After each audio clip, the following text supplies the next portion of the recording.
Qarabağlar Azərbaycanlı deyil deyən bir çox iddia peyda olub. Təbii ki, bunun bir çox səbəbi ola bilər. Hətta bəziləri düşünür ki, Azərbaycanlılar ümumiyyətlə Qarabağları, yəni tərəkəmələri assimilyasiya edir. Normalda burada bir assimilyasiya yoxdur. Etnik konsolidasiya var. Bunların fərqi nədir? Assimilyasiya bu halda olar. Əgər Azərbaycanlı deyə bir tayfa olsaydı və tərəkəmələri o assimilyasiya eləsəydi, yəni Azərbaycanlaşdırılmış sayılardı. Onsuz da Azərbaycanı formalaşdıran bir çox türk tayfası var. Padarlar var, ayrımlar var, bayatlar var, əfşarlar var. Onlardan da biri tərəkəmələrdir. Yəni bunlar onsuz da birləşib Azərbaycanı yaradırlar. Necə ola bilər ki, Azərbaycan bunları Azərbaycanlılaşdırsın?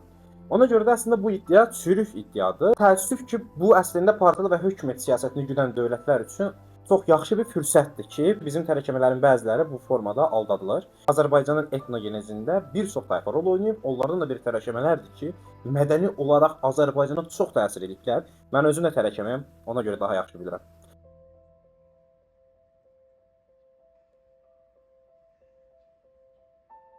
Klassifikasiyalardan da əlavə Qarabağ da həm də ən orijinal türkçələrdən biri kimi görünür. Bunun ən böyük səbəbi həm Qıpçaqcanın, həm Oğuzcanın təsiri altında olmasıdır. Yəni böyük ehtimal ya Oğuzlaşmış Qıpçaqlardır, ya da ümumiyyətlə Qıpçaqlardır ki, Oğuz təsirinə məruz qalıblar. Yəni belə, əslində Qarabağlar Azərbaycanlıdır və Qarabağlar Azərbaycanlıları formalaşdıran ən əsas tayfalardan, ünsürlərdən biridir. İstəyirəm ki, Qarabağ şeiri ilə elə bu videonu sonlandırım, çünki mövzumuzla da çox əlaqəlidir.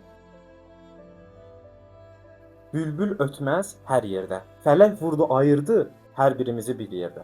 Ümid edirəm bu tip düşüncələr bizi bir daha ayırmaz. Əgər videonu bəyəndinizsə, zəhmət olmasa dostlarınızla bölüşün. Tərəkəmə dostlarınızın hamısına göndərin, çünki mən də göndərəcəm. Mütləq də şərh bölümündə fikirlərinizi yazın, çünki əks fikirdə olan insanlar çıxacaq, orduya ehtiyac vardır.